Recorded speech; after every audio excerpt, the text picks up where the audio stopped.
Assalamualaikum warahmatullahi wabarakatuh. Selamat dini hari, selamat berjumpa lagi dengan saya di channel Indo Hobi Catur. Apa kabar para pecinta catur di seluruh Indonesia? Kali ini saya akan mereview satu permainan yang menarik antara Levon Aronian melawan Visianan.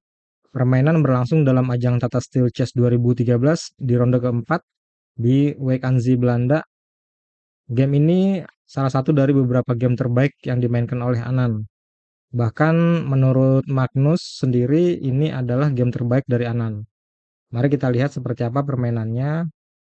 Levon membuka dengan pion ke D4, lalu pion ke D5, pion C4, pion C6, kuda ke F3, kuda ke F6, lalu kuda ke C3, dan pion E6, pertahanan semi-slav terbentuk di atas papan, lalu pion ke E3. Kuda B ke D7, lalu gajah ke D3 untuk menyerang petak H7, pion D makan C4, langkah untuk membuat putih kehilangan tempo, gajah makan C4, lalu pion B5, gajah mundur ke D3. Setelah ini biasanya hitam jalan pion ke A6. Tapi kali ini Anand memilih langkah gajah ke D6 dengan tujuan untuk menyerang petak H2. Levon rokade dan Anand rokade. Menteri ke C2 menambah kekuatan menyerang petak H7. Lalu gajah ke B7 memberi jalan bagi benteng ke petak C8. Kemudian dilanjut dengan pion ke C5 untuk membuka diagonal bagi gajah ke petak H1. Lalu pion H3, benteng ke C8 dengan ancaman kepada menteri. Kuda ke G5 menambah kekuatan menyerang petak H7. Dalam posisi ini misalkan hitam jalan gajah makan pion di H2 skak. Sekilas sepertinya langkah ini mengerikan, tapi setelah raja makan gajah, kuda ke G4 skak, raja ke G1, lalu menteri makan kuda, kemudian F3, maka kondisi putih baik-baik saja, tapi serangan hitam melemah karena tidak ada gajah petak hitamnya. Bahkan putih lebih baik karena lajur H yang terbuka memudahkan putih untuk menyerang raja hitam. Oke, kita kembali. Tadi setelah langkah ke G5 dari putih, hitam jalan pion C5. Langkah bagus, membuka diagonal bagi gajah petak putih menuju pion G2. Levon lanjut menjalankan rencananya dengan kuda memakan H7. Anand tidak melihat ancaman serius dari langkah kuda ke H7 ini, maka Anand jalan kuda ke G4. Anand memulai serangannya ke petak H2, lalu akan menyusul menteri ke petak H4. Kalau misalkan hitam memilih untuk menukar kuda, setelah gajah makan kuda, lalu raja menghindar, lalu gajah ke E4, pertukaran gajah, maka semua persiapan hitam tidak ada artinya dan di sini putih unggul satu pion. Oke, mari kita kembali lagi. Tadi setelah Anand jalan kuda ke G4, Levon melanjutkan dengan pion ke F4. Untuk menutup diagonal gajah petak hitam, saran langkah dari saya adalah akan lebih bagus jika putih jalan pion ke H3. Setelah gajah ke H2, skak, lalu raja ke H1, menteri ke H4, dengan maksud mengambil pion di petak H3, karena tidak akan bisa diambil oleh pion, karena ada open skak dari gajah putih terhadap raja. Kemudian dilanjutkan dengan gajah ke E4, menutup diagonal bagi gajah putih, gajah makan gajah, lalu menteri makan gajah, dan mengancam kuda ataupun menteri seandainya kuda berpindah tempat. Lalu pion F5, menjaga kuda, menteri makan E6, raja makan kuda, menteri makan kuda, lalu pion C makan D4, pion E makan D4, gajah ke B8, raja ke G1, lalu gajah ke H2 lagi skak, dan raja kembali ke H1, maka kemungkinan permainan bisa berakhir remis, karena kalau dilihat dari sudut pandang hitam, itu lebih baik karena hitam kalah jumlah pion. Oke, mari kita kembali. Tadi setelah langkah pion ke F4 dari Levon Aronian, lalu Anand melanjutkan dengan pion C makan pion D4, pion E makan D4. Kita kembali dulu satu langkah. Di posisi ini bagusnya putih jalan kuda makan benteng, Lalu gajah makan kuda, lalu pion ke H3 mengusir kuda dari petak G4, lalu pion makan kuda, pion H makan kuda, lalu kuda ke F6. Di sini kondisi permainan masih seimbang dengan jumlah pion yang sama.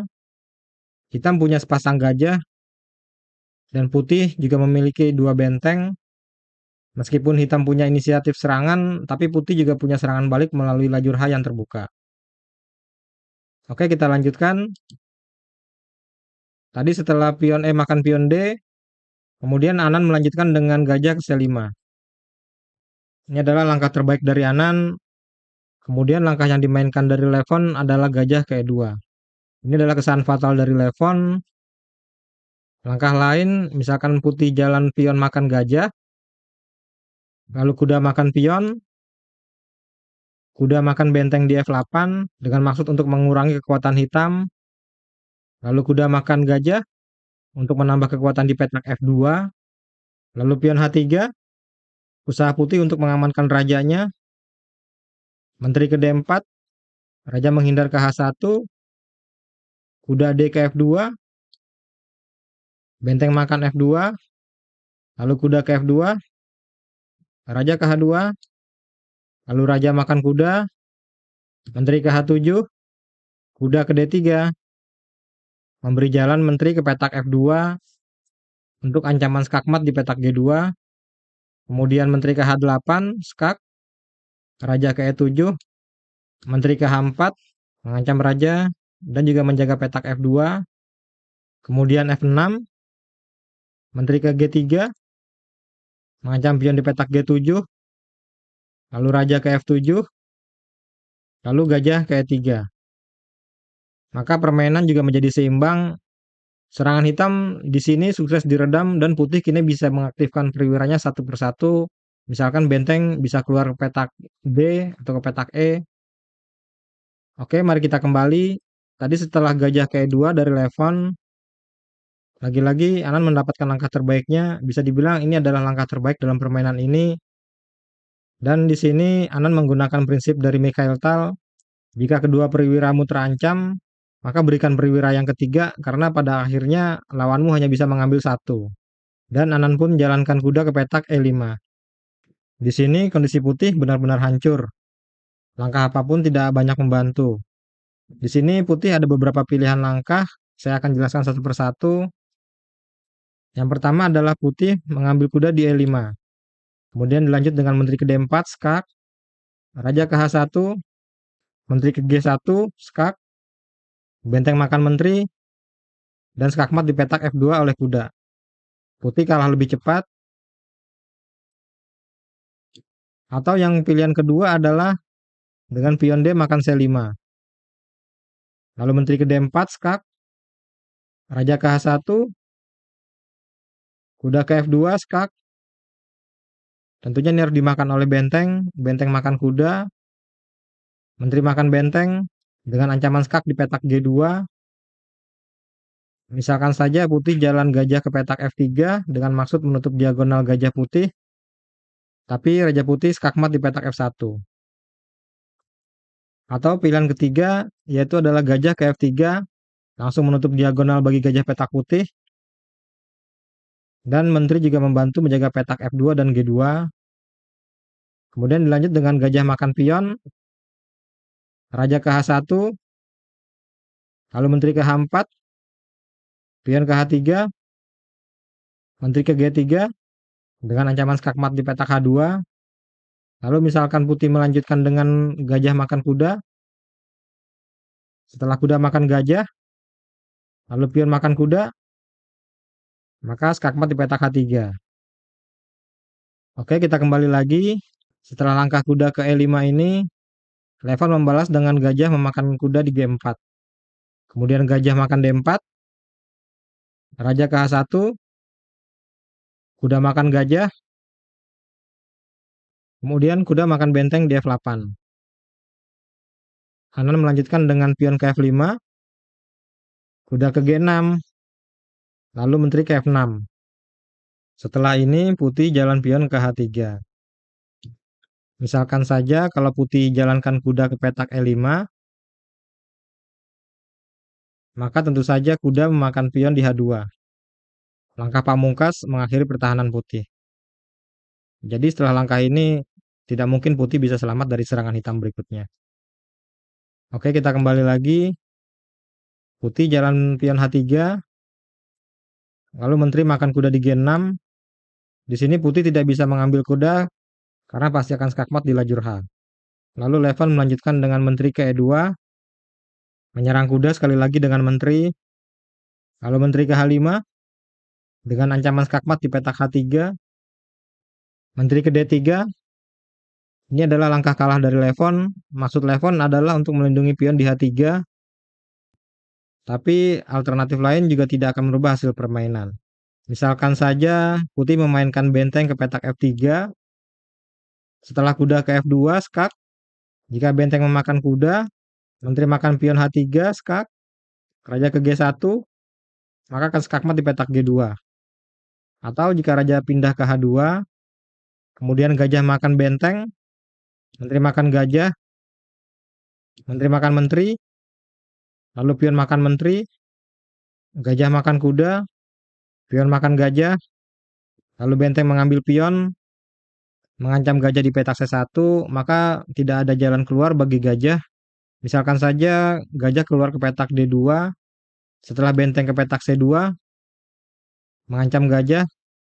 Jika gajah pindah ke petak E3, lalu skak, maka gajah putih akan hilang. Atau langkah lainnya,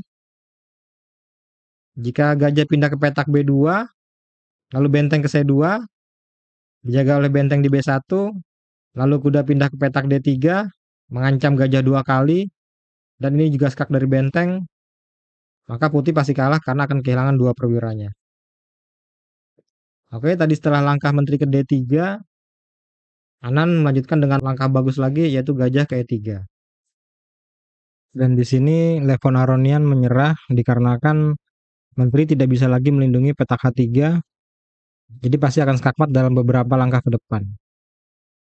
Jika dilanjutkan, misalkan saja menteri memakan gajah, kuda makan menteri, gajah makan kuda, lalu skak, petak H3, raja ke G1, skakmat di petak G2. Oke, sekian saja review kali ini dari saya. Terima kasih karena sudah menonton. Semoga Anda menikmati video kali ini. Klik like jika Anda suka, dislike jika tidak suka, subscribe agar saya semakin bersemangat membuat video-video menarik lainnya yang tentunya masih dari dunia catur. Dan terima kasih juga bagi yang sudah subscribe, like, serta komen di video ini atau video saya sebelumnya. Sampai jumpa di video berikutnya. Assalamualaikum warahmatullahi wabarakatuh. See ya!